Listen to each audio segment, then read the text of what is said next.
Recorded Books presents How to Interpret the Constitution by Cass Sunstein, narrated by Winton.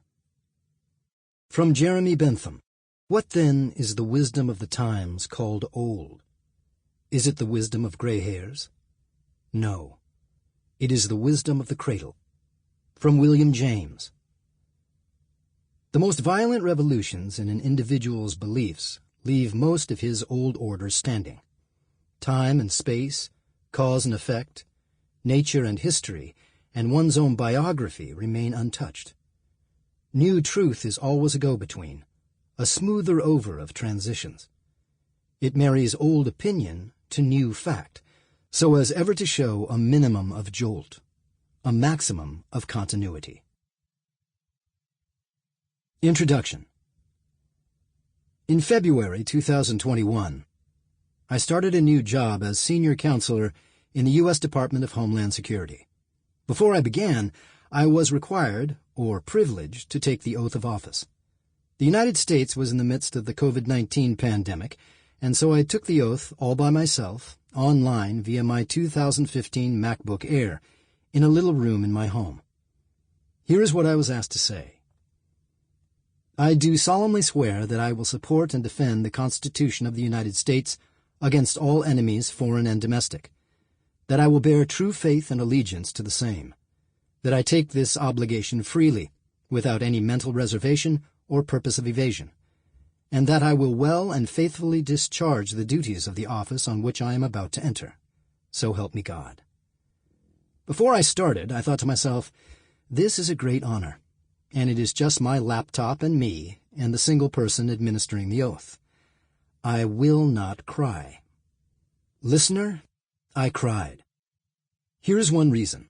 The house in which I took the oath is in Concord, Massachusetts. That house was built in 1763 by Ephraim Wood, an active participant in the activities that led to the American Revolution. As I took the oath, I looked out on my front yard, where British soldiers came on April 19, 1775, the first day of the American Revolution. 4 years earlier, Wood had been chosen as chairman of Concord Selectmen, town clerk, and assessor and overseer of the poor. Later he was re-elected to those offices, 17 times. In 1773, he served on the committee that decided to protest the tax on tea. According to the Massachusetts Historical Commission, the Wood House, as it is called, is one of the most important of Concord's early farmhouses. The house played a significant role in the Revolutionary War. Actually, it helped precipitate the fighting. It was one of the places where munitions were being held, which is what prompted the initial British invasion. In the weeks before April 19, 1775, explains the Historical Commission, when military stores were being sent inland to Concord for hiding, 6 of 35 barrels of powder and some bullets were hidden on Ephraim Wood's farm. Hours before shots were fired, the British forces went to that farm, looking for the munitions and also for Wood. They didn't find him. Their plans were less secret than they thought, and Wood managed to escape, carrying munitions on his back. On that critical day, British soldiers destroyed a lot of property, including every public store that they could find, but they didn't burn down or even damage Wood's house. Wood returned.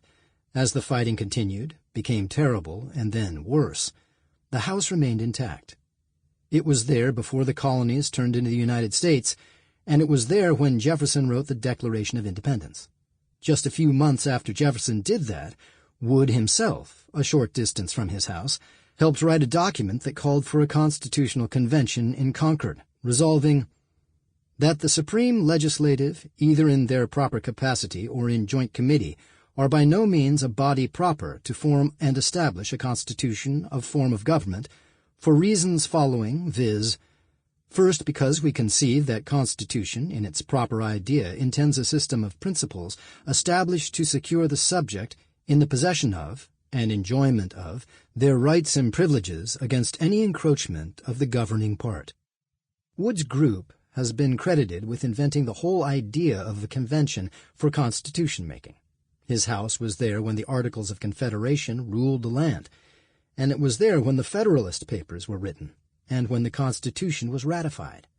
It stands proudly today. When I took the oath on my little laptop, Sample complete. Ready to continue?